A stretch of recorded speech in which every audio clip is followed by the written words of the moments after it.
안녕하십니까. 9월 24일 수요일 오늘의 신문 배창복입니다. 안녕하십니까. 이슬입니다. 오늘의 신문 주요 기사 전해드리겠습니다.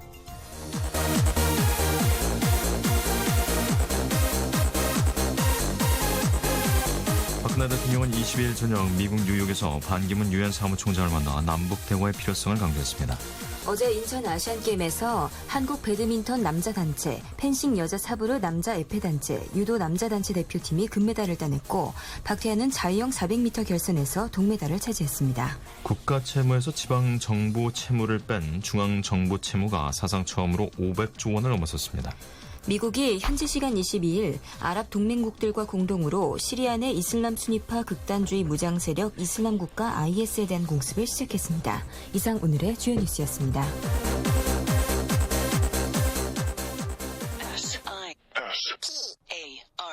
시스타의 노래입니다. 러빙 유.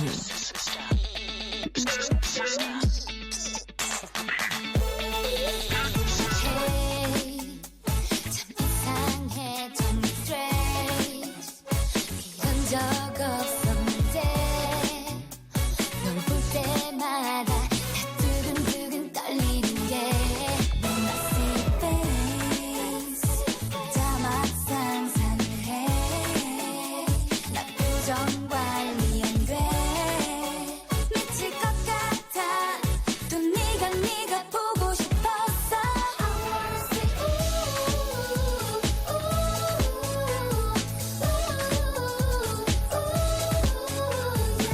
너 때문에 그래 먼저 말하기 싫은데 내 인격에 맴돌아 Loving you 나 어떻게 마실래 조절이 안 돼 내 맘 고장 나버린 hurt 정신 못 차릴 만큼 뭐야 for me to love it 나 어떻게 마실래 널 놓치면 난 안 돼 사랑한다고 Baby I'm in love with you Okay let's talk about love 모두 휘파람을 불며 어머나 나를 꼬시려고 했던 남자들 이제 모두 안녕 내 애교 섞인 목소리는 오빠만 부를래 오빠야 어쩌면 좋아 내가 사랑에 빠졌나봐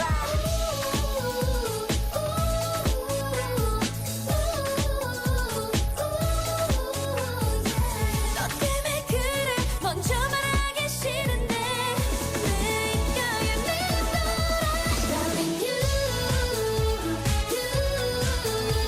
나 어떻게 마실래 조절이 안 돼 내 맘 고장 나버린 hurt 정신 못 차릴 만큼 뭐야 for me to love it 나 어떻게 마실래 널 놓치면 난 안 돼 사랑한다고 Baby I'm in love with you 애타는 내 맘 너무 빛나긴 밤 숨겨왔던 너를 향한 말 사랑해 Baby I'm in love with you 나 어떻게 마실래 What should I do 조절이 안 돼 내 맘 고장 나버린 hurt 정신 못 차릴 만큼 뭐야 for me to love it 나 어떻게 마실래 널 놓치면 난 안 돼 사랑한다고 Baby I'm in love with you Hello 우리 마주치면 you Hello 나는 말해 you Hello 우린 hello we hello we I only think about you 네, 오늘의 신문 주요 기사 자세히 전해드리겠습니다. 박근혜 대통령이 22일 저녁 미국 뉴욕에서 반기문 유엔 사무총장을 만나 남북 대화의 필요성을 강조했습니다. 동아일보 기사입니다. 박 대통령은 대북 인도적 지원을 계속하겠다고 밝혀 인도적 지원을 통해 경색된 남북관계를 풀어보겠다는 의지를 내비쳤다. 윤병세 외교부 장관도 23일 월도프 아스토리아 호텔에서 열린 북한 인권 고위급 대화에서 북한이 국제사회와의 인권 대화를 표명한 만큼 남북한 간에도 인권 대화와 인도적 문제 전반에 대한 포괄적인 협의를 기대한다며 남북 간 인권 대화를 제안했다. 캐나다 국빈 방문을 마치고 22일 뉴욕에 도착한 박 대통령은 반 사무총장이 마련한 만찬에서 북한을 화두로 꺼냈다. 박 대통령은 8월 북한에 2차 고위급 회담을 제의했고 북측의 호응을 기다리고 있다며 남북한이 만나 현안들을 논의할 필요가 있다고 말했다. 하지만 북한은 존 케리 미 국무부 장관이 주재한 북한 인권 고위급 대화에 민감하게 반응하며 공세적 방어에 들어갔다. 국제사회의 압박에 정면 대응하겠다는 뜻을 분명히 한 것으로 즉각적으로 대화가 이루어지기는 어려워 보인다. 북한은 15년 만에 유엔 총회 유엔 대표부 대사 대신 이수용 외무상을 파견해 남북 외교장관의 만남도 예상된다. 박 대통령은 이날 유엔 기후정상회의에서 기조연설을 했다. 박 대통령이 유엔에서 연설을 한 것은 취임 이후 처음이다. 글로벌 다자 외교 무대에 공식 데뷔한 것이다. 박 대통령은 기조연설에서 녹색기후기금, 글로벌 녹색성장기구 등의 국제기구들과 협력해 우리의 성공 사례와 새로운 사업 모델들을 국제사회에 소개하고 개도국들에 확산하도록 적극적으로 노력할 것이라며 녹색기후기금에 최대 1억 달러를 이바지하겠다고 밝혔다. 동아일보였습니다. 어제 아시안게임에서 한국 배드민턴 남자단체, 펜싱 여자 사부르 남자 에페단체, 유도 남자단체 대표팀이 금메달을 따냈고 박태환은 자유형 400m 결선에서 동메달을 차지했습니다. 서울신문 기사입니다. 한국 펜싱 사부르 여자단체 대표팀이 마침내 만리장성을 넘었다. 이라진, 김지연, 윤지수, 황선아로 짜여진 한국 대표팀은 23일 경기 고양체육관에서 열린 인천 아시안게임 결승에서 중국을 45대 41로 잡았다. 중국에 밀려 3회 연속 은메달에 그쳤던 한국은 네 번째 도전 끝에 정상에 우뚝 섰다. 중국은 대회 4연패를 누렸으나 한국의 매서운 금빛 찌르기에 무너졌다. 개인전에서 금메달을 땄던 이라진은 펜싱 첫 2관왕에 올랐다. 한국 펜싱 남자 에페단체 대표팀은 3연패를 달성했다. 정진선, 박경두, 박상영, 권영준으로 꾸려진 남자 대표팀은 결승에서 일본을 25대 21로 눌렀다. 한국은 2006년 도하 대회부터 3회 연속 정상에 섰다. 이 종목에서 한국가가 3연패한 것은 처음이다. 한국 남자 유도는 첫 도입된 단체전에서 우승의 영예를 안았다. 한국은 도원체육관에서 열린 카자흐스탄과의 단체전 결승에서 4대1로 이겼다. 81kg급 김재범은 개인전에 이어 2관왕 대열에 합류했다. 특히 첫 도입된 단체전 우승으로 남자 유도 사상 첫 2관왕으로 이름을 올렸다. 승마간판 황영식은 두 대회 연속 2관왕을 이뤘다. 황영식은 인천 드림파크 승마장에서 열린 마장마술 개인전 결선에서 76.575%로 출전 선수 15명 중 두 번째로 높은 점수를 받았다. 지난 21일 본선에서 76.711%로 1위를 차지하며 결선에 오른 그는 본선과 결선 합계에서 153.286%를 얻어 150.699%인 김동선을 제쳤다. 이로써 황영식은 단체전에 이어 2관왕에 올랐다. 또 부산과 도하 대회에서 금 4개를 챙긴 최준상에 이어 역대 두 번째로 두 대회 연속 2관왕의 주인공이 됐다. 한국 남자 배드민턴은 중국의 높은 벽을 넘어섰다. 한국은 같은 날 인천 계양체육관에서 열린 남자 단체전 결승에서 5시간을 넘는 심야 혈투 끝에 최강 중국을 3대2로 물리쳤다. 한국 남자 단체가 대회 정상에 선 것은 2002년 부산대회 이후 12년 만이다. 기대를 모았던 수영 박태환은 박태환 수영장에서 열린 자유형 400m 결선에서 3분 48초 33을 기록, 중국의 순양, 일본의 하기노 고스키에 이어 동메달을 차지했다. 서울신문 기사였습니다. 국가 채무에서 지방 정부 채무를 뺀 중앙 정부 부채가 사상 처음으로 500조 원을 넘어섰습니다. 세계일보 기사입니다. 올 1월에서 7월 국세 세수 진도율은 57.5%로 지난해 같은 기간보다 3.2%포인트 낮았다. 세금 징수 속도가 이렇게 떨어지면 올해 세수 결손액은 지난해 세수 펑크 규모를 넘어서 최대 10조 원에 달할 것으로 추정된다. 23일 기획재정부의 2014년 9월 재정 동향에 따르면 7월 중앙정부 채무는 전월 대비 8조 6천억 원 늘어난 503조 3천억 원으로 집계됐다. 정부는 2014년에서 2018년 중기 재정 운영 계획에서 2014년 중앙정부 채무를 499조 5천억 원으로 전망했지만 7월에 이미 이를 훌쩍 뛰어넘은 것이다. 중앙정부 채무는 2011년 402조 8천억 원으로 400조 원대에 진입한 뒤 2012년 425조 1천억 원, 지난해 464조 원으로 증가했다. 올해 들어서도 4월 481조 7천억 원, 5월 490조 7천억 원, 6월 494조 7천억 원 등으로 증가 추세다. 정부는 외국환 평형기금 채권 만기 상환, 국민주택 채권 조기 상환, 국고 채무 부담 행위 감소 등으로 연말에는 7월보다 줄 것이라고 설명했다. 세계일보였습니다. 미국이 현지 시간 22일 아랍 동맹국들과 공동으로 시리아 내 이슬람 순위파 극단주의 무장 세력 이슬람 국가 IS에 대한 공습을 시작했습니다. 국민일보 기사입니다.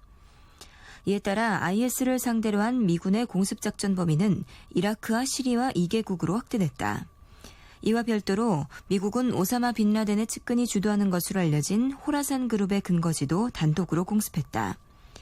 존 커비 미 국방부 대변인은 이메일 성명에서 미군과 파트너 국가 군대가 시리아에 있는 IS를 겨냥해 첫 군사작전을 실시했다며 이번 공습에 전투기와 폭격기 그리고 함대지 토마호크 미사일 등이 동원됐다고 밝혔다. 공습은 시리아 현지 시간으로 오전 3시 30분쯤 이뤄졌으며 시리아 북부 라카 등의 IS 근거지를 목표물로 한 것으로 알려졌다. 홍해에 있는 구축함 알레이버크에서 토마호크 미사일이 발사되면서 공습이 시작됐고 페르시아만의 조지 허버트워크 부시호에서 F-16, F-18, F-22 랩터 스텔스 전투기와 B-1 폭격기, 무인기 등이 일제히 발진했다. 미국과 중동 동맹국은 IS군 사령부와 보급시설, 훈련캠프, 막사, 병참기지, 수송기지를 전방위로 공격했다고 관리들이 전했다. 공습은 버락 오바마 미국 대통령이 유엔 총회 기조연설을 통해 IS가 전 세계의 초래한 위험과 공동전선 구축의 필요성을 강조하기 수시간 전 단행됐다.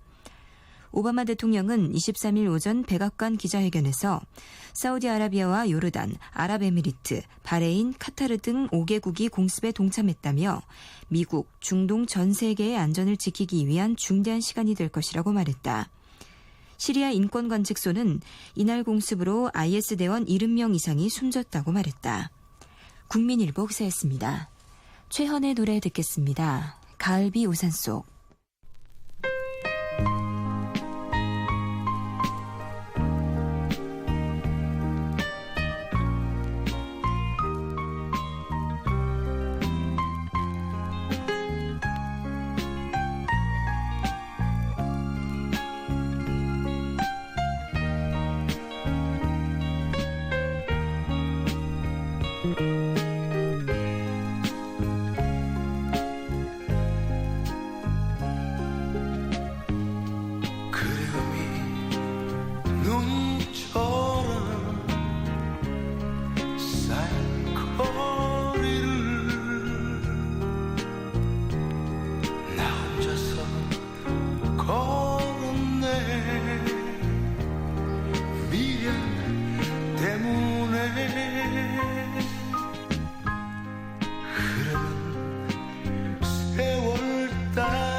정다웠던 그 눈길 목소리 어딜 갔나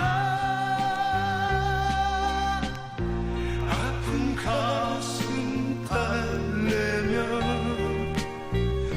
찾아 헤매이는 가을비 우산 속에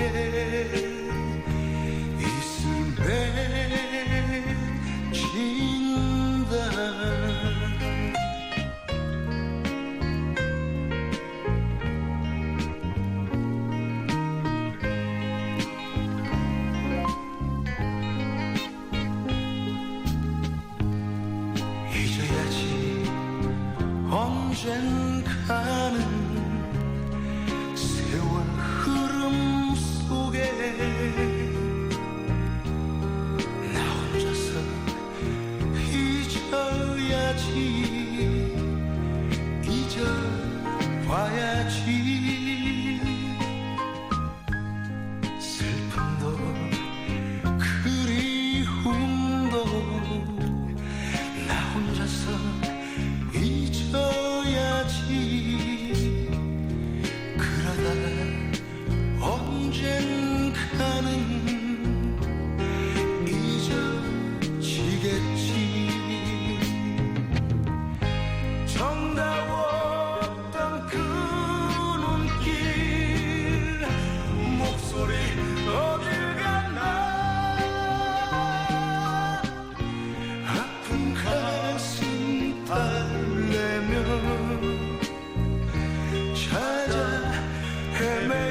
비친다.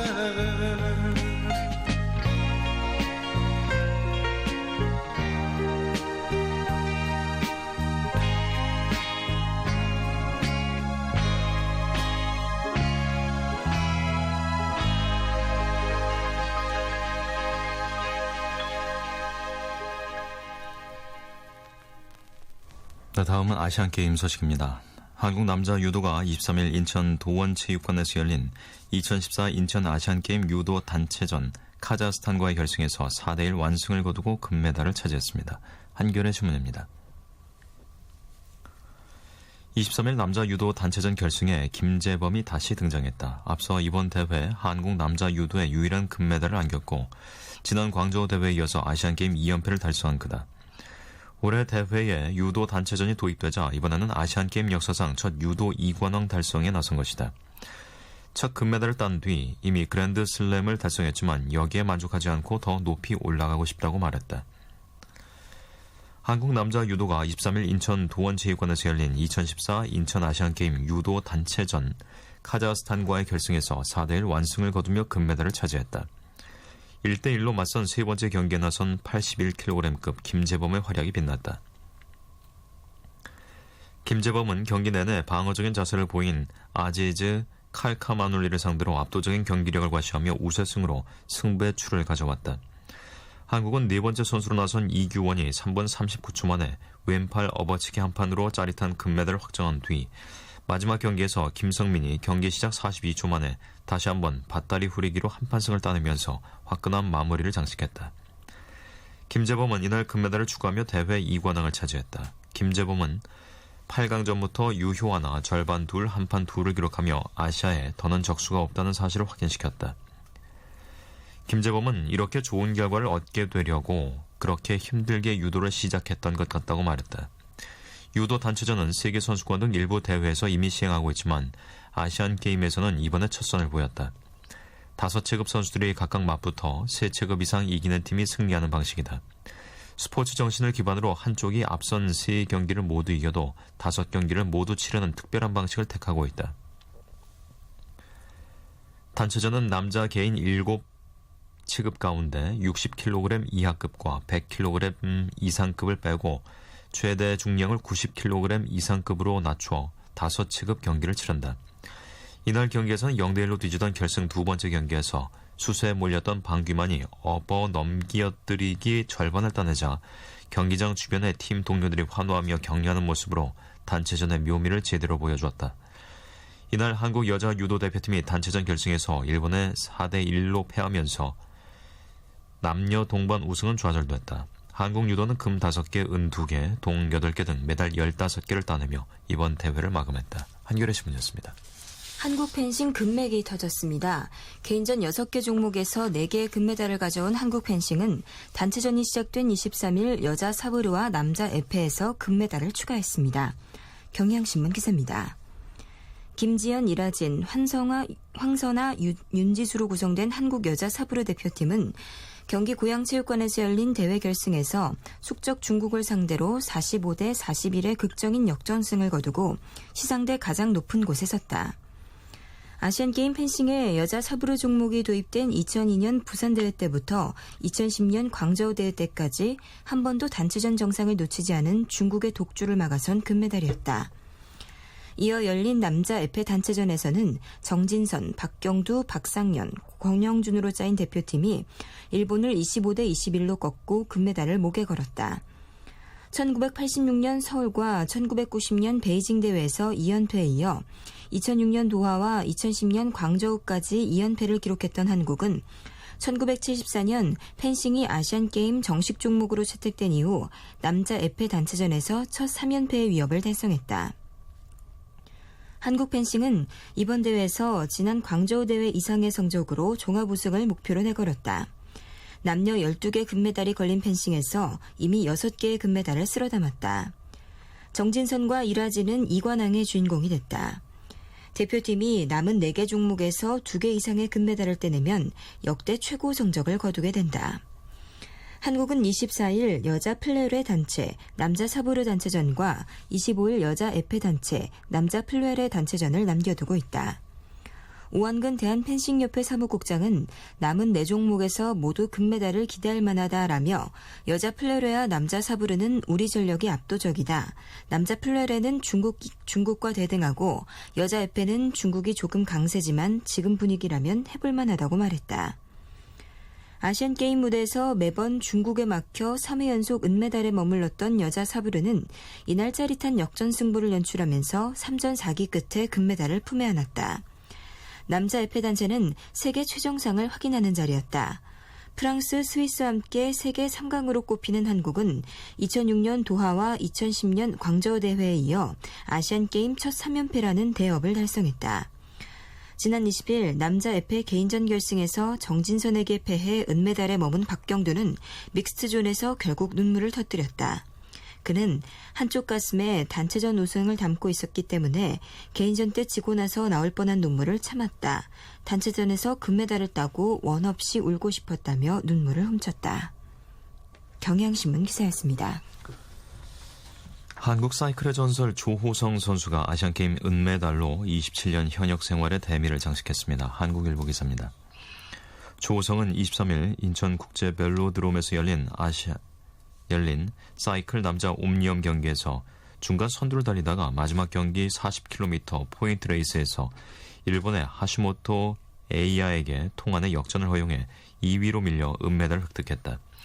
옴니엄은 이틀에 걸쳐 15km 스크래치, 4km 개인 추발, 제외 경기, 1km 독주, 플라잉 원랩, 40km 포인트 레이스 등 단장거리 6종목을 치르고 점수를 합산해 순위를 정하는 종합경기다. 조호성은 경기 1일차인 전날 15km 스크래치, 4km 개인 추발, 제외 경기에서 총 114점을 획득하며 2위 중국의 류하오를 6점 차이로 따돌리고 중간 합계 1위를 기록했다. 2일차인 이날도 1km 독주, 플라잉 원랩까지 선두를 유지했으나 40km 포인트 레이스까지 총 232점을 기록하며 2위로 마무리했다. 1994년 히로시마 아시안게임에서 20살의 나이로 첫 금메달을 땄던 조호성은 20년 뒤 열리는 인천 아시안게임에서 금메달로 선수 생활을 마무리하길 바라왔다.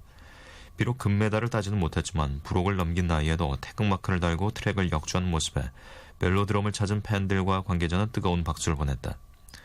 대회가 끝난 후 조호성은 결과를 겸허히 받아들인다면서도 27년간 선수 생활 중 오늘 경기가 가장 큰 아쉬움으로 남을 것 같다며 시원섭섭한 심경을 드러냈다. 이날 조호성과 함께 달린 사이클 선수들 역시 그의 마지막을 아쉬워하기는 마찬가지였다. 조호성을 제치고 금메달을 딴 하시모토도 조호성과 함께 경기한 것이 기억에 남을 것이다며 승부를 떠나 선수와 동료로서 애정을 드러냈다. 동메달을 딴 홍콩의 청킹록도 경기 끝나고 조호성에게 이번이 마지막 경기라는 말을 들었다며 그가 27년간 사이클을 탄 사실을 안다. 정말 자랑스럽다며 경의를 표했다. 한국일보였습니다. 이지연의 노래입니다. 바람아 멈춰다오.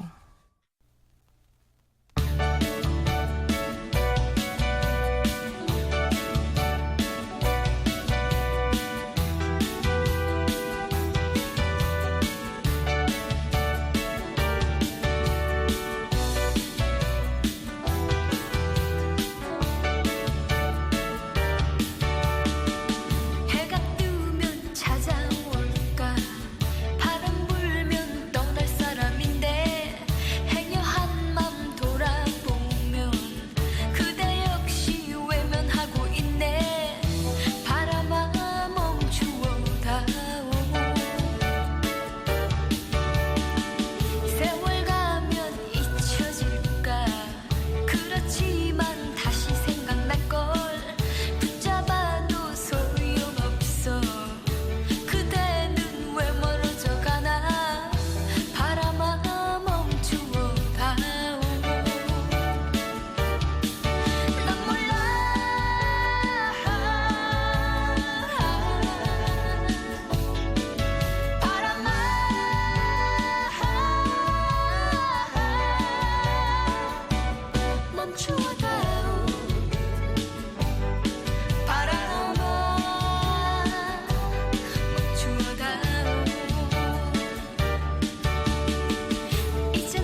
다음은 경제면 기사입니다.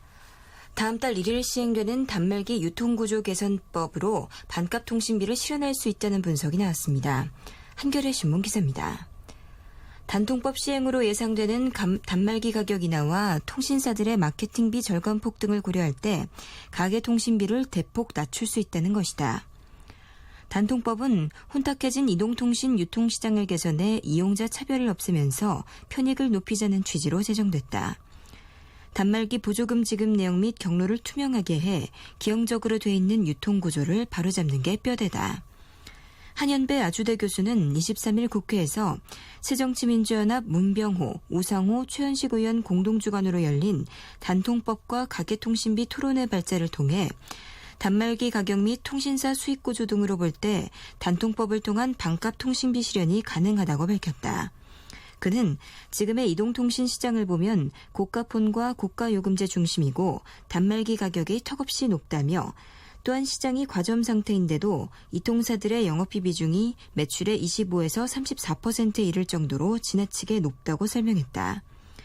안진걸 참여연대 협동사무처장도 발제를 통해 통신을 고도의 공공재로 판단해 단말기 제조업체의 폭리와 통신사들의 가격 담합을 차단하고 이동통신 기본료와 정액요금제의 거품을 제거하면 가계통신비가 반값으로 낮춰질 수 있다. 이를 위해 단통법으로 단말기 보조금 지급을 투명화하는 것에 더해 단말기 가격이 떨어질 수 있게 하는 정책을 병행해야 한다고 주장했다. 토론자들도 단통법에 큰 기대를 나타냈다.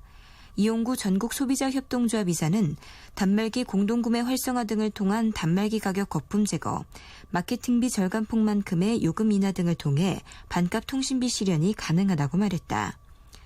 박기정 전국이동통신유통협회 사무총장은 통신사들이 해외에서 투자 설명회를 하며 단통법이 시행되면 수익이 늘어난다고 설명하고 있다고 밝혔다.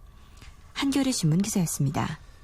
우리 국민 10명 가운데 6명은 금융감독기관이 금융회사를 제대로 감독하지 못한다고 생각하는 것으로 나타났습니다. 국민일보 기사입니다.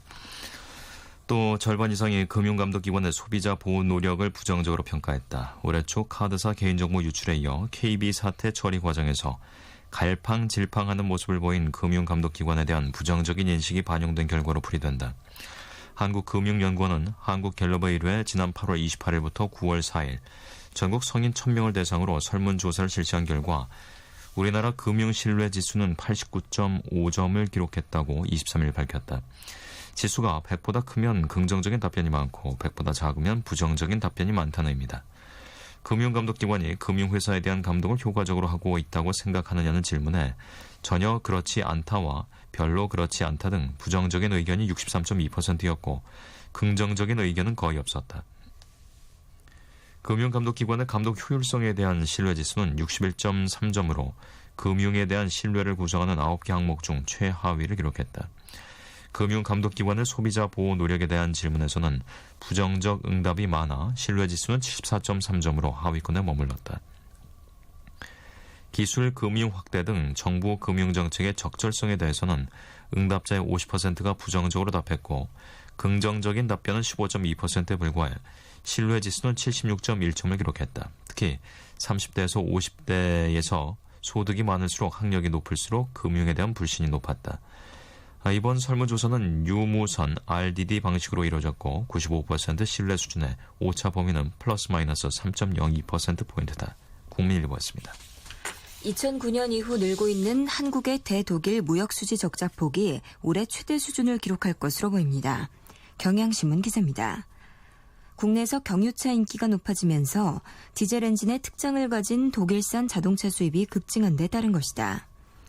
23일 관세청과 산업통상자원부 국가별 무역수지 자료를 보면 2009년 34억 7,759만 달러였던 대독일 무역 적자는 2011년 74억 6,165만 달러, 2013년 114억 2,810만 달러로 해마다 배 가까이 늘고 있다. 올 들어서도 증가세는 계속돼 지난 7월까지 73억 9,510만 달러를 기록했다. 지난해 같은 기간에 비해 17.9% 늘어난 금액이다. 연말까지는 120억 달러가 넘어설 것으로 전망된다. 이처럼 대독일 무역 적자가 꾸준히 늘어나는 것은 승용차와 트럭, 부품 등 독일 자동차 품목의 수입이 매년 증가하고 있기 때문이다. 독일로부터 수입되는 자동차 품목은 2009년 18억 7,763만 달러, 2011년 33억 1,655만 달러, 2013년 40억 8,767만 달러로 늘었다. 올해는 더 심해질 것으로 보인다. 1월에서 7월 한국의 자동차 품목 전체 수입 금액은 74억 6,522만 달러다. 이 중 독일 자동차 품목 수입 금액은 지난해 같은 기간 22억 497만 달러보다 46.9% 늘어난 32억 3,857만 달러를 기록했다. 트럭, 화물차, 자동차 부품 등을 제외하고 승용차만 놓고 보면 독일 비중은 더 올라간다. 올해 1월에서 7월 전체 승용차 수입액 44억 3,212만 달러 중 독일 승용차가 차지하는 비중은 58.9%에 이른다. 이를 반영하듯 실제 국내 소비자들이 선호하는 중대형 승용차 수입 시장은 독일산이 장악하고 있는 것으로 파악됐다. 올해 2분기 기준으로 1,500cc 초과 2,000cc 이하 경유를 사용하는 수입 승용차 중 독일산 비중은 73.9%다. 2,000cc 초과 대형 승용차 중에서도 독일차는 휘발유 49.3%, 경유 64.7% 등 모두 점유율 1위를 차지했다. 자동차 업계 관계자는 수입차 시장에서 특정 국가와 특정 브랜드에 대한 쏠림 현상이 무역 수지에도 영향을 미치는 특이한 현상이 나타나고 있다면서 수입차 시장이 지속적으로 확대되고 있어 이런 현상은 앞으로도 계속될 것으로 보인다고 말했다. 경향신문 기사였습니다. 노래 듣겠습니다. 강은철의 삼포로 가는 길.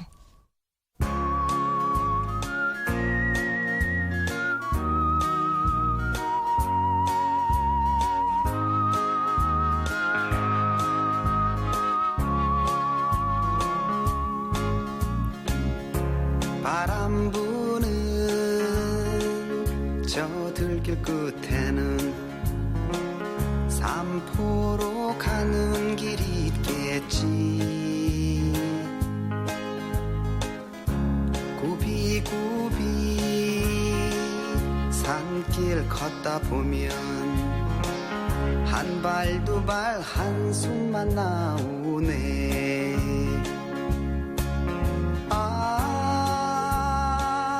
뜬 구름 하나 삼포로 가거든.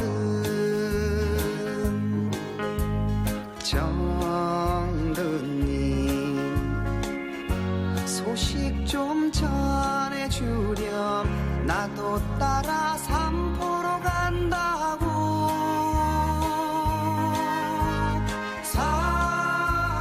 사랑도 이젠 소용없네. 삼포로 나는 가야지.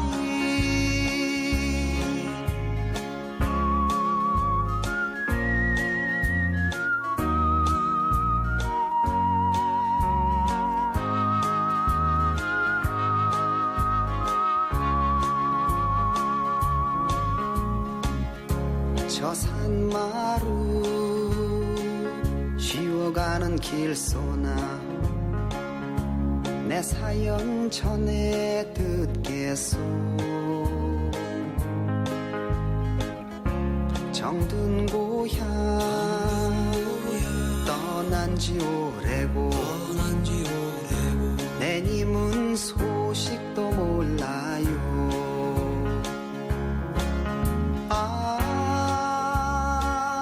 뜬 구름 하나 삼포로 가거든.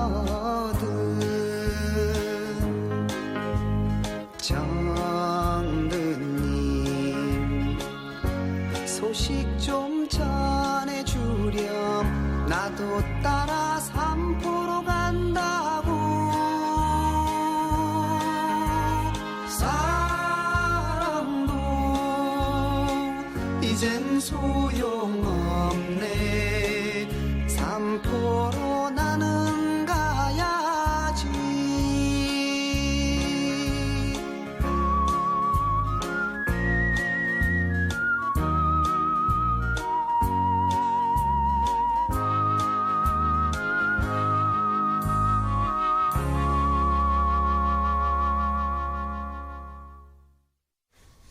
다음은 기상청 연결해서 날씨 알아보겠습니다. 송소진 씨 전해주세요. 강한 비구름이 동쪽으로 이동을 하면서 현재 강원 남부와 충북 동부, 경상 남북도 그리고 지리산 부근을 중심으로 강한 비가 쏟아지고 있고요. 이 지역에는 대부분 호우특보가 발효 중입니다. 서쪽 지방은 빗줄기가 점차 약해지면서 충남과 전라 남북도 서부의 호우특보는 대부분 해제가 됐는데요. 하지만 곳에 따라 다시 강한 비가 내릴 수 있으니까요. 계속해서 주의를 하시기 바랍니다. 비는 밤까지 대부분 이어지겠습니다. 강한 비가 남해안과 동해안, 지리산 부근과 강원 산간 등에 집중되겠습니다. 앞으로 이 지역에 120mm가 넘는 많은 비가 더 내리겠고요. 그 밖에 전국 대부분 지방에는 30에서 80mm, 서울과 경기 북부, 강원 중북부 내륙에는 10에서 50mm 정도의 비가 더 오겠습니다. 밤에는 비가 대부분 그치겠지만 강원 동해안은 내일 아침까지 이어지는 곳이 있겠습니다. 오늘 흐리고 비가 내리면서 낮 기온은 서울 20도, 대전, 전주 22도 등에 머물면서 종일 선선하겠습니다. 지금 서울의 기온은 18.2도, 지금까지 내린 비의 양은 6mm입니다. 날씨 정보였습니다. 이어서 자세한 철도교통 상황 알아보겠습니다. 쿠라이 교통센터의 주인경 씨, 안녕하세요. 네, 안녕하세요. 기상이 좋지 않습니다만 대부분의 구간들은 아직은 평소 다른 수요일과 거의 비슷한 예밀을 보이고 있습니다. 전반적으로 예밀이 낮고요. 하행선 열차 중 청량역에서 출발하는 중앙선과 태백선은 오늘 준비된 모든 열차의 100석에서 200석 이상씩 자리가 나와 있습니다. 그리고 용산역에서 운행하는 구간들도 전라선의 오전 10시 55분 출발 가까이 한 KTX 열차를 제외하고는 좌석 예매하시기 편안합니다. 또 서울역에서 출발하는 경부선 역시 오후 6시 이전에 배차된 일부 KTX 열차에는 예매가 많이 됐습니다만 대부분의 열차에는 200석 이상씩 자리가 여유가 있습니다.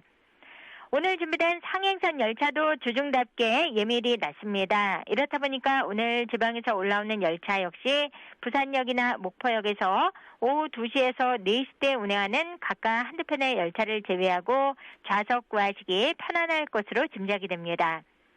요즘은 주중에도 경춘선의 아이텍스 청춘열차 이용하시는 분들이 많습니다. 참고로 이 열차는 용산역에서 춘천역 간을 비교적 1시간 간격으로 운행을 하고 있고요.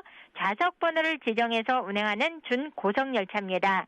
그리고 주말이나 공휴일에는 주요 시간대에 1시간에 2편의 열차가 배차가 돼서 운행하고 있습니다. 지금까지 코데일 교통정보였습니다. 최진희입니다. 물보라.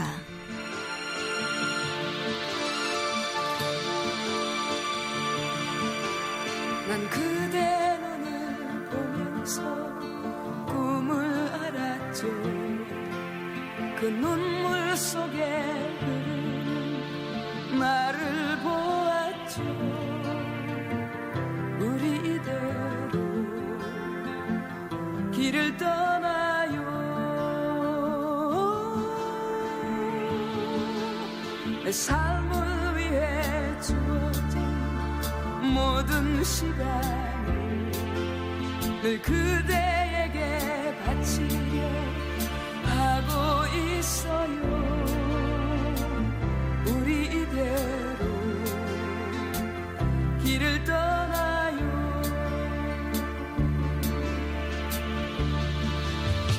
마음껏 소리치며 뛰어들어요. 저 넓은 세상을 향해 마음껏 소리치며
번쩍 쉬며 저 물보라를 보면서 길을 떠나요.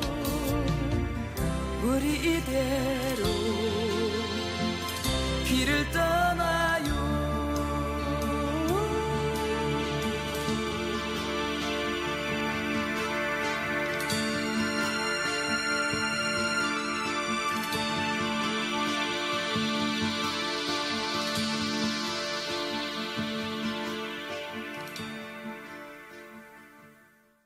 네, 다음은 사회명 기사입니다. 세월호 유가족들의 대리기사 폭행 사건 당시 현장에 있었던 새정치민주연합 김현 의원이 참고인 신분으로 경찰에 출석했습니다. 세계일보 기사입니다. 사건에 연루된 유가족들도 경찰에 재출석해 대질 조사를 받을 예정이다. 김 의원은 23일 오후 5시 15분쯤 수행비서와 함께 서울 영등포 경찰서에 출석해 참고인 조사를 받았다. 애초 경찰은 김 의원과 수행비서에게 24일 오전 10시에 출석해 조사를 받으라고 통보했지만 김 의원은 사전 연락 없이 이날 경찰서를 찾았다. 김 의원은 성명서를 통해 이번 불상사를 막지 못한 점에 대해 가슴 아프게 생각하며 이번 사건으로 인해 유가족들이 더 상처받지 않기를 간절히 바란다며 국민과 유가족 여러분께 특히 대리 기사님께 진심으로 사과 말씀을 드린다고 밝혔다. 이어 철저한 조사와 수사를 위해 성실하게 참고인 조사에 임하겠다면서 다만 제가 반말 등을 했다거나 직분을 활용해 수사에 영향을 미치려 했다는 점은 사실이 아니라는 것을 분명히 밝힌다고 덧붙였다. 경찰은 필수회의로 TV 등을 통해 유가족들의 범죄 사실 상당 부분을 확인했다. 하지만 김병권 전 세월호 가족대책위원회 위원장을 제외한 3명이 혐의를 일부 또는 전면 부인하고 있고 피해자들과의 진술도 엇갈림에 따라 김 의원과 수행비서에 대한 조사를 진행했다.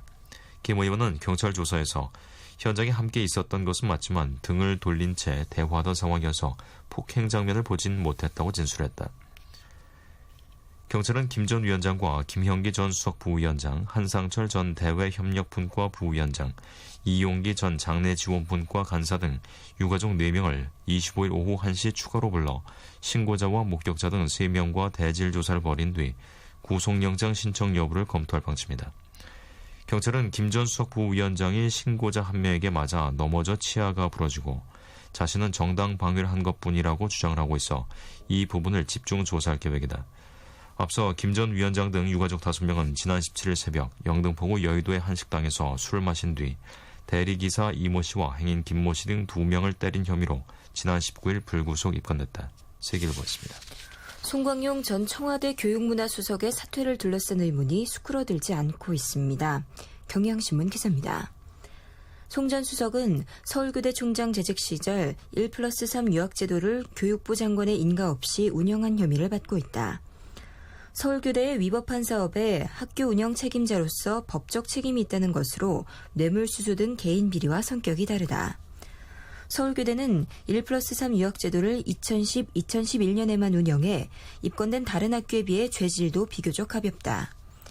검찰 관계자는 23일 송 전 수석의 혐의는 행정법규 위반 정도라며 행정법규 위반은 청와대에서 조회하면 다 나온다. 이 건으로 내보낼 거였으면 진작 내보냈을 것이라고 말했다. 경찰 수뇌부와 청와대가 송치 시점까지 송 전 서울교대 총장이 현직 청와대 수석이라는 사실을 몰랐다는 점도 납득하기 어렵다. 한 경찰 고위 관계자는 그런 정도의 인물이 몇 달째 체크되지 않았다는 점이 석연치 않은 건 사실이라며 특히 수석으로 있을 때인 7월 말 정식 입건되고도 모두 몰랐다는 부분은 누가 봐도 이해되지 않는다고 말했다. 청와대와 경찰 수뇌부가 고등교육법 위반 혐의를 인지해놓고도 기소 의견으로 송치할 수밖에 없는 상황이 되어서야 내보낸 것 아니냐는 의심도 나온다. 고등교육법 위반 혐의 조사 과정에서 유학원과 송 전 수석 간 수상한 자금 흐름이 포착된 것 아니냐는 추측도 나온다. 그러나 경찰은 수상한 자금 흐름이 포착된 것은 없다고 했다. 검찰 고위 관계자는 고등교육법 위반 건 외에 송 전 수석과 관련해 검찰이 따로 들여다보고 있는 것은 없다고 했다. 한편 서울중앙지검은 이 사건을 형사 7부에 배당하고 수사에 착수했다. 경향신문 기사였습니다. 세월호 침몰사고 검경합동수사본부가 전문가들에게 침몰 당시 상황을 재현한 시뮬레이션을 의뢰한 결과 선원들이 선체에서 탈출하기 시작한 4월 16일 오전 9시 45분에 퇴선 명령이 내려졌다면 승객 476명 전원을 구조할 수 있었다는 결과가 나온 것으로 23일 확인됐습니다. 동아일보 기사입니다. 시뮬레이션은 세월호 침몰이 시작된 4월 16일 오전 8시 48분 유조선 둘라 에이스호가 세월호에 접근하면서 무선 교신으로 승객 탈출을 요청하는 9시 24분 이준석 선장 등 갑판부 선원 8명이 조타실에서 탈출한 9시 45분 등 3개의 시점으로 분석됐다. 시간대별 선체 각도, 비상탈출구와 승객들의 위치 등을 종합적으로 고려해 분석한 결과 3가지 경우 모두 퇴선 명령만 내려졌다면 승객들의 10분 안팎으로 비상구를 통해 탈출이 가능했다는 결론이 내려졌다. 특히 선원들이 탈출하던 시점에는 선체가 좌현으로 기울면서 좌우 이동이 용이해 오히려 탈출하기 좋은 조건이었다고 한다. 시뮬레이션 작업에 참여한 박형주 가천대 건축공학과 교수는 24일 광주지법 형사 11부 심리로 열리는 세월호 재판에 증인으로 출석해 이에 대해 증언을 할 예정이다. 23일 열린 재판에서도 김영모 한국해양수산연구원 교수가 증인으로 나와 퇴선 명령을 내렸다면 승객 476명 모두 살았을 것이라며 4월 16일 당시 사고 해역 수온은 14도로 승객들이 바다에서 6시간 동안 생존할 수 있는 등 퇴선 조건이 양호했다고 말했다. 동아일보 기사였습니다. 부활의 비와 당신의 이야기 전해드리면서 저희는 잠시 후 11시에 다시 찾아오겠습니다.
행복한 방송 외로워 말아요 사랑해요 늘 곁에 있을게요 yeah, 사랑의 소리 KBS 사랑의 소리 방송 언제나 여기에 KBS 제3라디오 오늘의 신문 함께하고 계십니다. 다음은 국제면 기사입니다. 석유로 막대한 부를 쌓은 미국 역사상 최고의 부자 존 D 록펠러의 후손들이 화석연료와 인연을 끊겠다고 선언했습니다. 한국일보 기사입니다. 록펠러 가문이 운영하는 자선단체 록펠러 브라더스 펀드는 22일 자료를 통해 앞으로 화석연료와 연관된 사업에 투자하지 않겠다고 밝혔다. 석유로 흥한 가문이 석유와 작별을 고한 것이다. 이날 발표는 미국 뉴욕에서 개막한 유엔 기후변화 정상회의를 하루 앞두고 나온 것이다. 정상회의에 기후변화의 심각함을 전하겠다는 의도다. 록펠러 브라더스 펀드의 자산은 8억 6천만 달러며 7억 7,200만 달러를 주식 등에 투자하고 있다. 록펠러 브라더스 펀드의 발표는 최근 세계적으로 확산되고 있는 투자 철회 운동과 연계되어 있다. 약 2년 전 미국 대학가에서 시작된 투자 철회 운동은 석유와 석탄 등 화석 연료로 돈을 버는 회사에 투자하지 않거나 투자금을 회수하자는 움직임이다. 환경을 보호하고 기후변화를 방지하기 위해 반환경적 기업을 금전적으로 압박하겠다는 것이다. 투자 철회 운동에는 180개의 기관과 부유한 개인 투자자 650명가량이 참여하고 있다. 화석 연료 회사로부터 투자금을 빼내 보다 깨끗한 대한에너지 사업에 투자하도록 유도하고 있다. 투자 철회 운동의 자문을 맡고 회사 아라벨라 어드바이저스에 따르면 자선단체와 연금펀드 등 기관 투자자들은 500억 달러 이상을, 개인 투자자들은 총 10억 달러 이상을 각각 화석연료 회사로부터 투자 철회를 했다. 영화 어벤져스와 비긴 어게인 등으로 유명한 미국 배우 마크 러팔로도 21일 투자 철회 운동에 동참할 것이라고 밝혔다.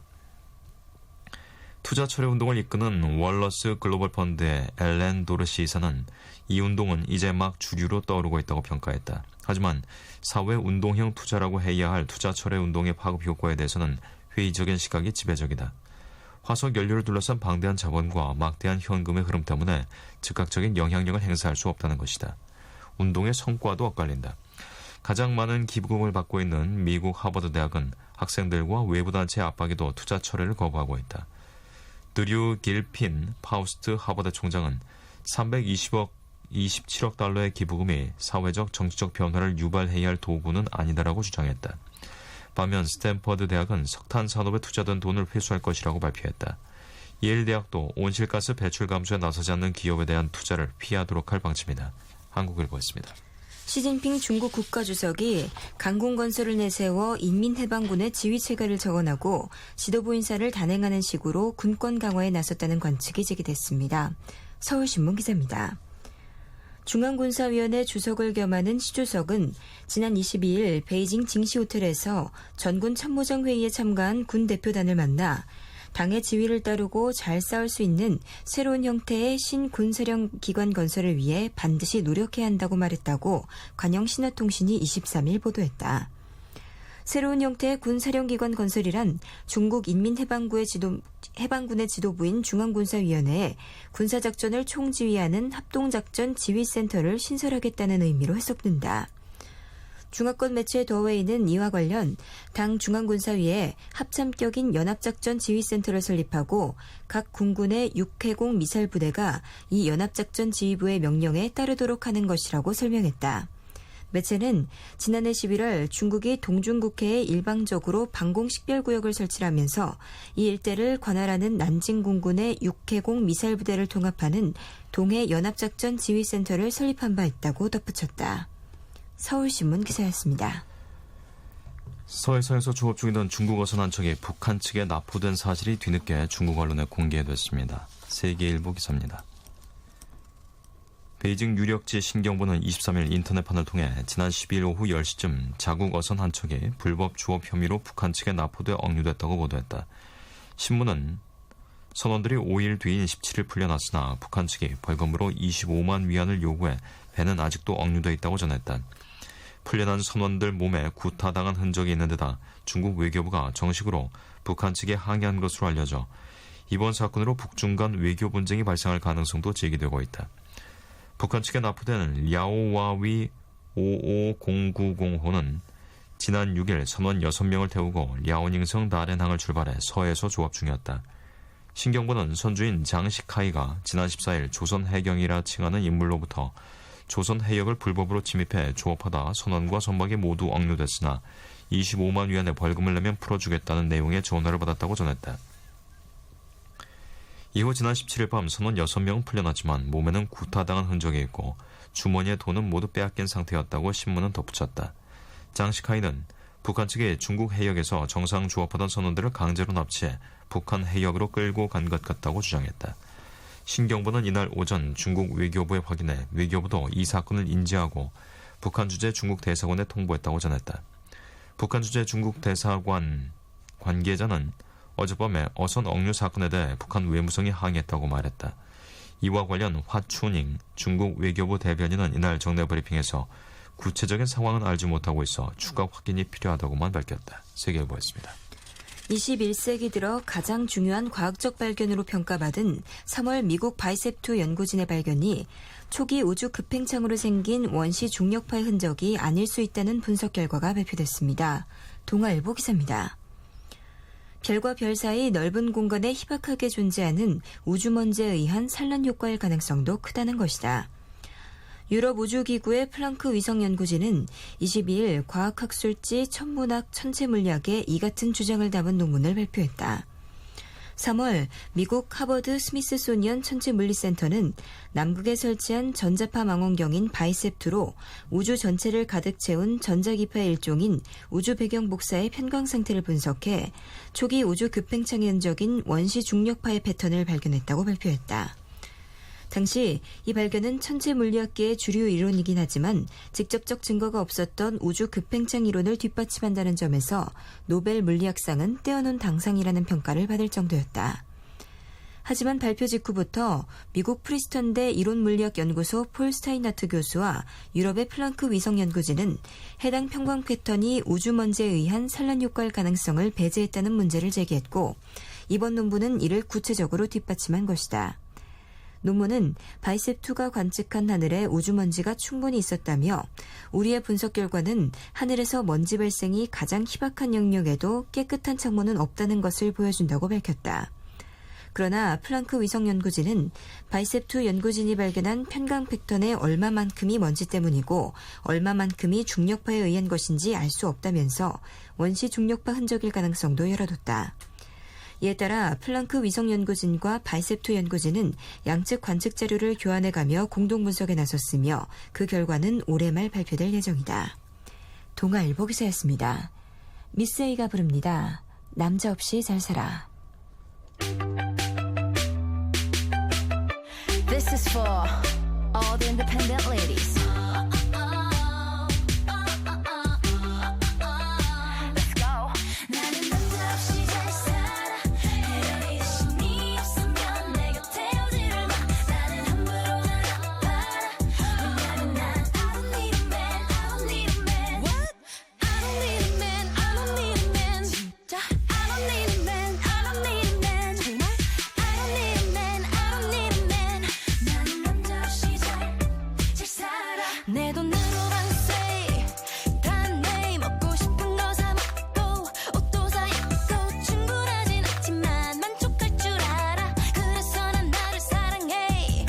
부모님의 용돈 내 돈처럼 쓰고 싶지 않나. 나 이거 맞나 손 벌리지 않는데 당연한 거 아냐. 그래서 난 내가 떳떳해. Boy don't say. 내가 챙겨줄게 내가 아껴줄게. No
네, 다음은 사설입니다. 성매매 특별법 10년, 이제는 실효성 높일 때다라는 제목의 경향신문 사설입니다.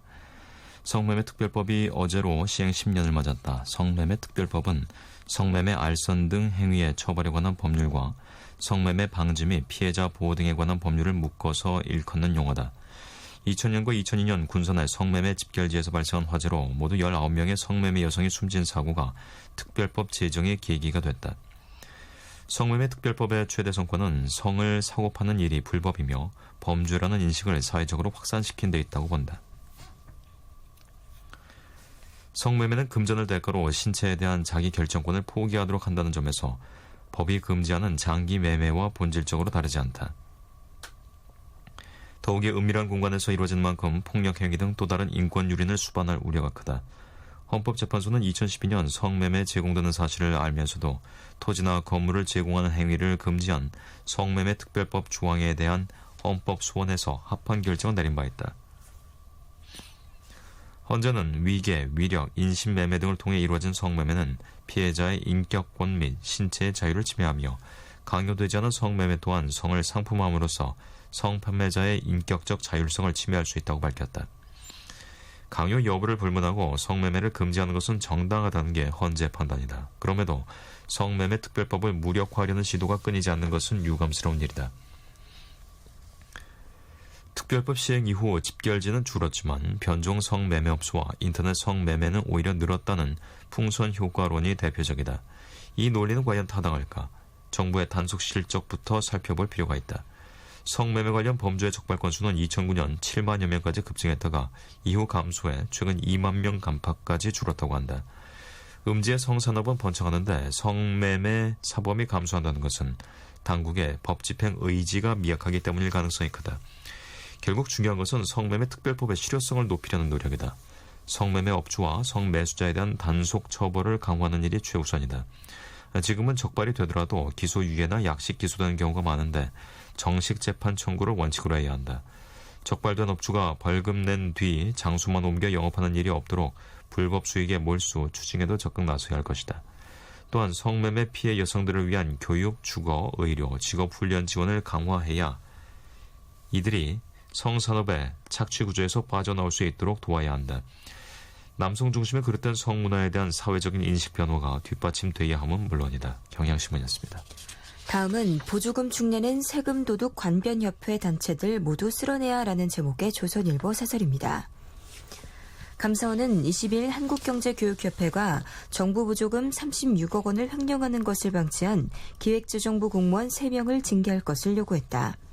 경제교육협회는 2008년 청소년 경제교육을 장려한다는 명분으로 기재부 산하에 만든 민관협회로 지금까지 모두 268억 원의 보조금을 받았다. 이 협회는 청소년 경제신문의 제작비를 부풀리는 방식으로 보조금을 빼돌렸다. 담당 공무원들은 엉터리 서류를 제대로 점검하지 않은 채 보조금을 지원해 횡령을 방관했다. 감사원은 지난달에도 140개 민간단체를 감사해 35건 25억 원을 허투루 쓴 사실을 적발했다. 환경부 산하 어느 협회는 18억 원 규모의 행사를 진행한 뒤 쓰고 남은 보조금 1억여 원을 반환하지 않았던 것으로 밝혀졌다. 몇 년 전에도 하천협회가 국토부 공무원들을 위해 1년에 한 번 야유회 성격의 연천회를 열기 위해 예산 1억여 원을 썼다가 문제가 됐었다. 조사만 하면 비리가 터지는 곳이 관공서 주변의 협회와 단체들이다. 정부 각 부처나 지자체 산하에 등록된 협회 단체는 12,000개에 달한다. 이 가운데는 정부 보조금을 타내는데 목을 매는 곳이 적지 않다. 공무원들은 자신의 업무 부담을 덜기 위해 업체들을 끌어들여 협회를 만들기도 한다. 정부의 규제 업무를 위탁받은 협회만 110곳이 넘는다. 이들은 공공기관과 달리 감독의 사각지대에 속해 있어 보조금을 제멋대로 쓰는 경우가 많다. 오죽했으면 경제교육협회에 대한 경찰수사 과정에서 돈은 먹는 놈이 임자라는 메모가 적힌 장부까지 발견되었겠는가. 공무원들이 관변협회 단체 주는 보조금을 깐깐하게 감독하면 세금이 엉뚱하게 쓰는 일을 상당 부분 막을 수 있을 것이다. 그러나 대부분의 부처가 유관협회의 퇴직자들을 위한 자리를 마련하고 있어 보조금을 관리할 생각을 아예 포기하고 있는 게 현실이다. 2011년에서 2013년 주요 협회 78곳에 재취업한 퇴직관료만 141명이다. 작년에 정부 보조금 50조 5천억 원 중 12조 7천억 원이 민간협회 단체 등에 흘러들어갔다. 검경 등이 작년에 적발한 보조금 비리는 1,700억 원에 이른다. 감사원이 2009년 연간 8천만 원 이상 보조금을 받은 민간협회 543개를 조사했더니 3분의 1인 179개가 532억 원을 부당하게 쓴 사실이 드러나기도 했다. 정부가 무슨 수를 써서라도 보조금 누수를 틀어막고 그 돈을 복지정책이나 경기 활성화에 투입해야 더 많은 국민이 혜택을 보게 될 것이다. 이참에 정부가 모든 관변 협회단체들을 대상으로 보조금 지원이 꼭 필요한 것인지 전면 검증을 해봐야 한다. 보조금을 빼먹는 세금 도둑 같은 협회는 아예 문을 닫도록 하거나 지원 대상에서 영원히 제외해야 한다. 조선일보 사설이었습니다. 권이나의 노래 듣겠습니다. 계절이 음악처럼 흐를 때.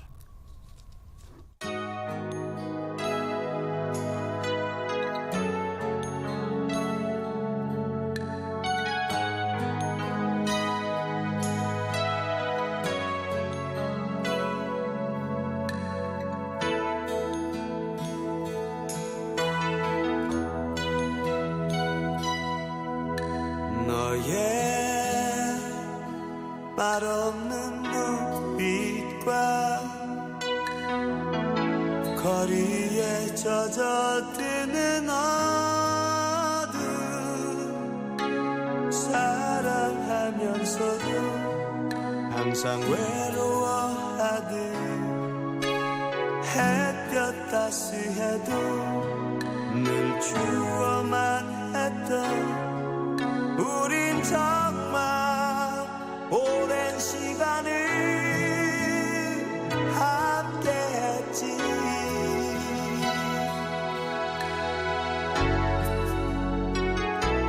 계절이 음악처럼 흐르는 동안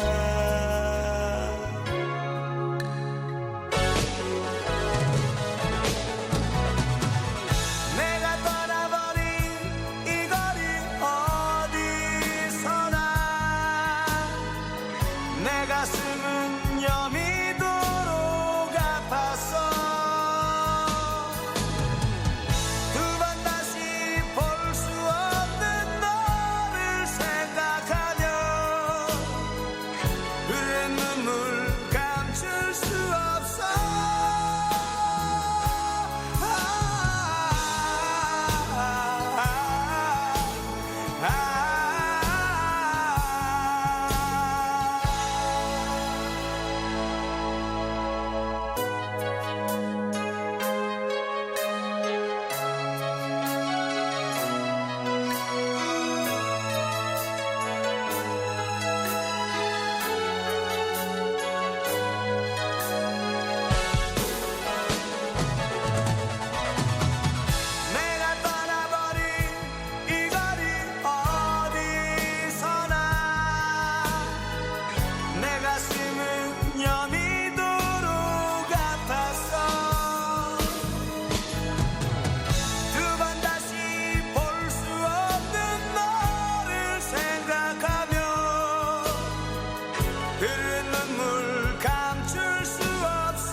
이미 가버렸어도 항상 곁에 있는 듯 하지만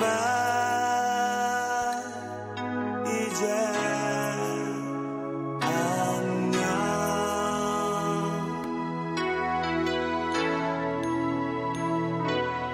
안녕.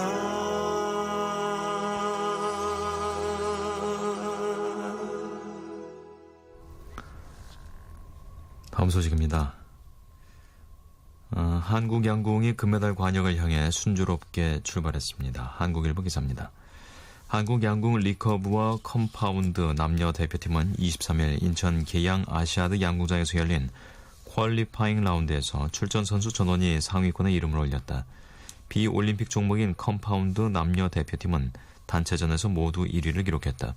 남자부에서는 706점으로 2위를 기록한 최용희와 예선에서 12위로 부진했지만 국제대회 경험이 많은 민니홍이 개인전 결선에 진출했다. 여자부에서는 나란히 695점을 쏴 1, 2위를 기록한 최보민과 석지현이 개인전 결선에 올랐다. 올림픽 종목인 리커브에서는 퀄리파잉 라운드 1차 경기에서 남녀 모두 단체전 중간 합계 선두에 올랐다. 개인전 중간 성적에서 남자는 이승윤, 구본찬, 오진혁이 1위에서 3위를 기록했다.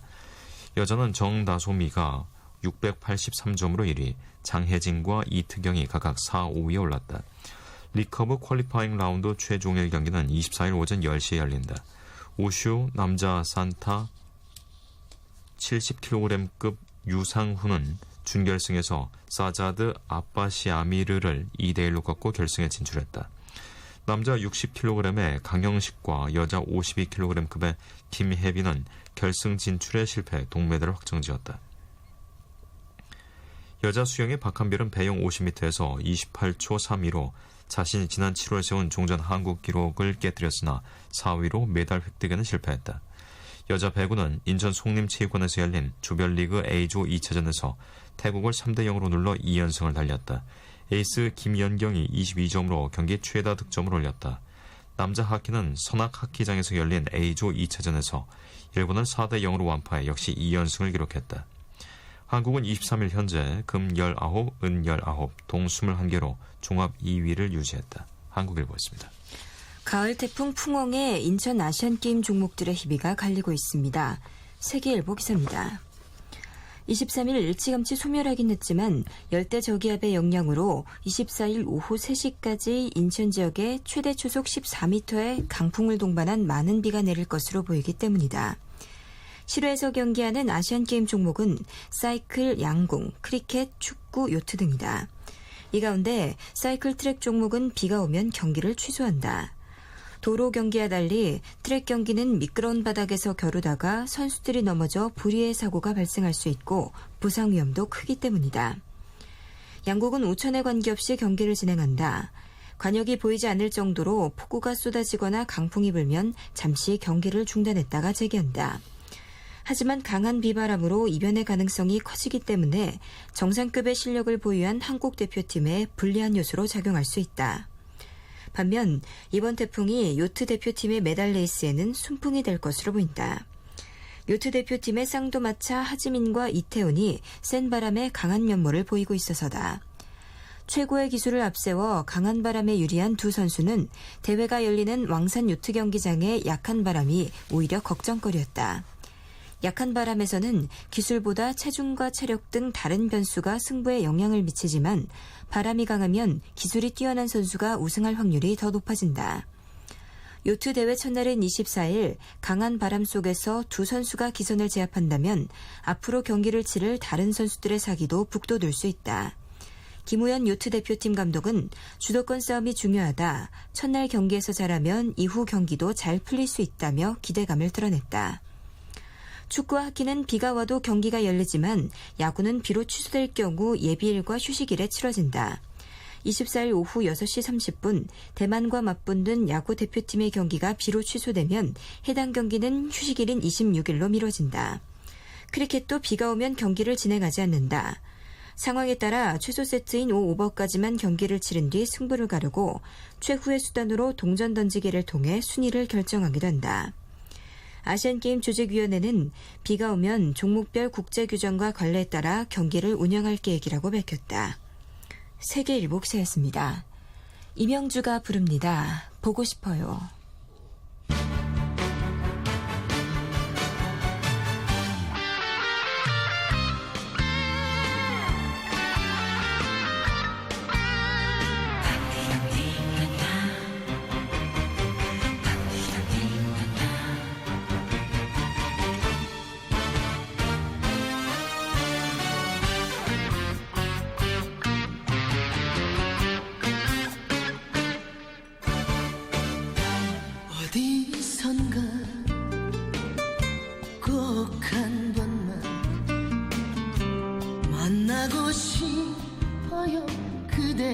그대를 우연이라도 낯선 길에서라도 꼭 한번 보고 싶어요. 가슴 시린 그 이별 후 사랑의 몸살을 알았던 날 그대 잘못도 있었지만 내 잘못이 너무 컸어요. 시간 지나 버려진 초대권 같은 사랑은 끝이 났어도 그대를 보고 싶어요.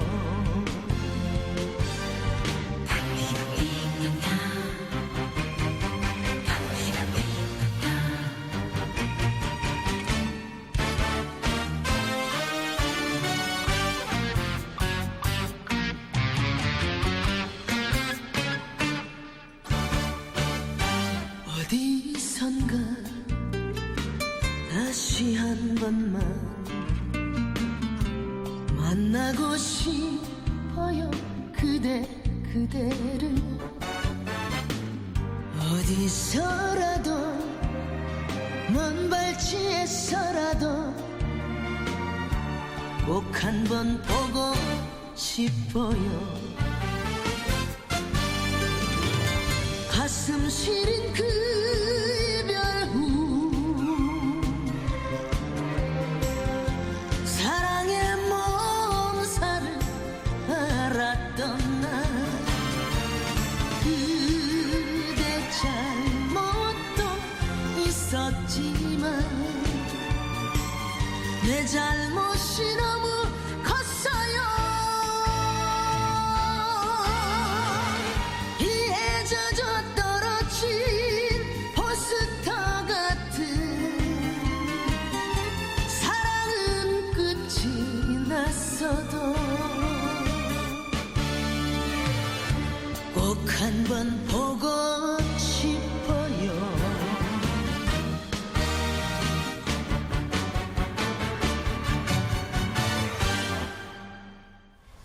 다음 소식입니다. 한일 양국은 오는 26일 미국 뉴욕에서 외교장관 회담을 갖고 양국 관계 정상화 방안을 논의할 예정입니다.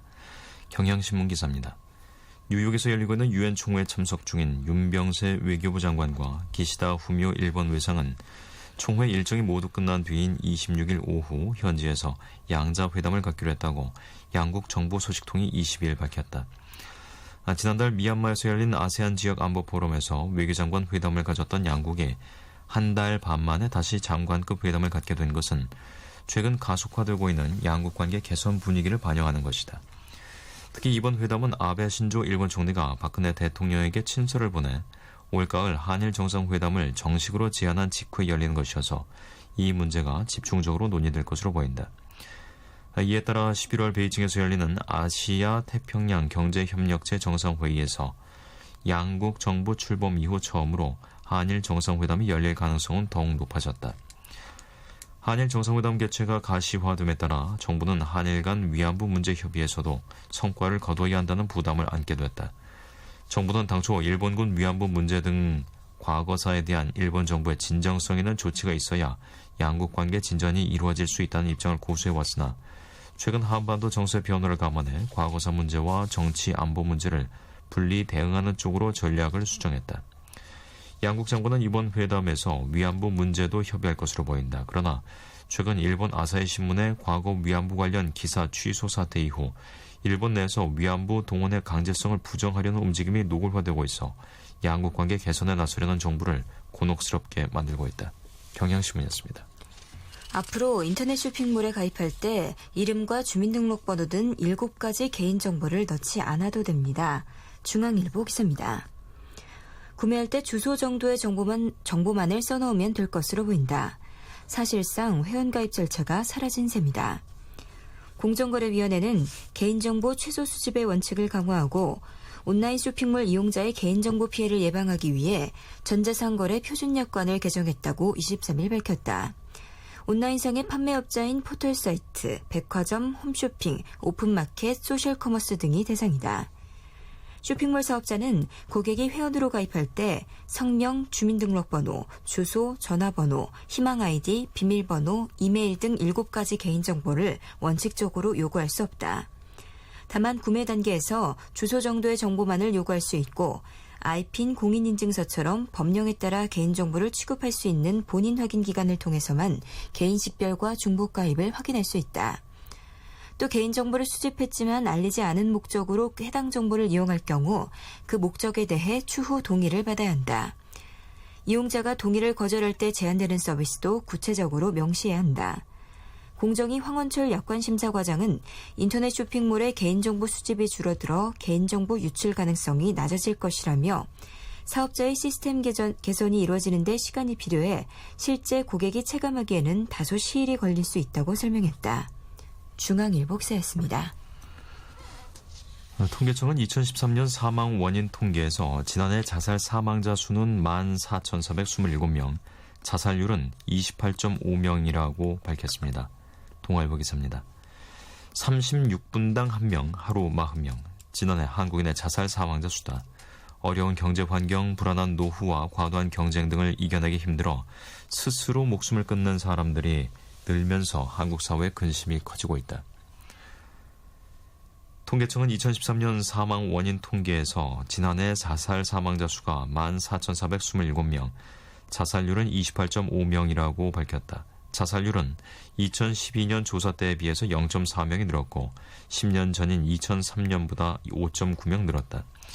경제협력개발기구가 연령 구조에 따라 가중치를 부여하는 인구 표준화 과정을 거쳐 내놓은 2012년 한국의 자살률은 29.1명으로 국내 통계보다 더 높았다. OECD 국가 중 가장 높은 수준이며 OECD 평균의 갑절이 넘는 것이다. 한편 지난해 한국 10대에서 30대 사망 원인 1위는 자살이었으며 5, 60대 사망 원인 2위 역시 자살이었다. 특히 30대에서 50대 남성의 자살률이 크게 늘었다. 40대 남성의 자살률은 9.9명 늘었고 50대와 30대도 각각 8.9명, 5.4명 증가했다. 이에 대해 조흥식 서울대 사회복지학과 교수는 30대에서 50대 남성들은 주로 한 가정을 책임지는 가장이라며 경제적인 어려움을 견디지 못하고 자살을 하는 남성이 적지 않음을 보여주는 통계라고 설명했다. 한편 지난해 전체 국내 사망자 수는 26만 6,257명으로 전년보다 924명이 감소했으며 전체 사망 원인 1위는 암이었다. 동아일보였습니다. 내년부터 중소형 하이브리드 차를 사는 경우 최대 310만 원의 세금 감면과 100만 원의 보조금이 주어집니다. 국민일보 기사입니다. 환경부는 6조 6,281억 원 규모의 2015년도 예산 및 기금안을 국회에 제출한다고 23일 밝혔다. 환경부 예산안 규모는 올해 5조 4,121억 원보다 2,168억 원 늘어났다.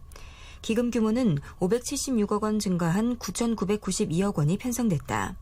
기금별로는 4대강 수계기금 9,547억 원, 성면피해 구제기금 445억 원이다. 친환경 차량에 대한 지원이 대폭 늘어난다.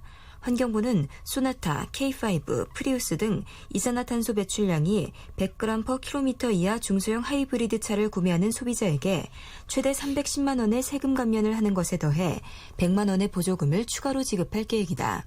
소비자는 같은 종류의 일반 자동차를 살 때보다 410만 원을 절약할 수 있게 된다. 국민일보 기사였습니다. 임재범의 너를 위해 전해드리면서 9월 24일 오늘의 신문 여기서 마치겠습니다. 지금까지 진행해 배창복, 이슬이었습니다. 안녕히 계십시오.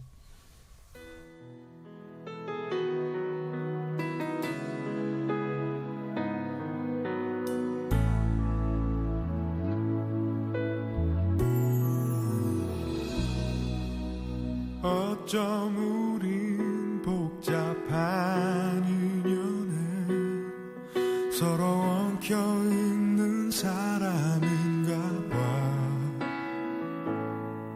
나는 매일 내게 갚지도 못할 만큼 많은 빚을 지고 있어.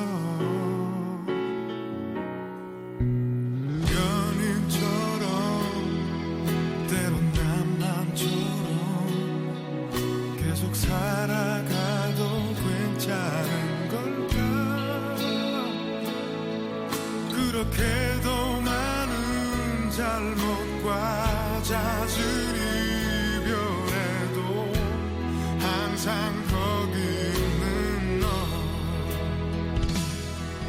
날 세상에서 제대로 살게 해준 유일한 사람이 너란 걸 알아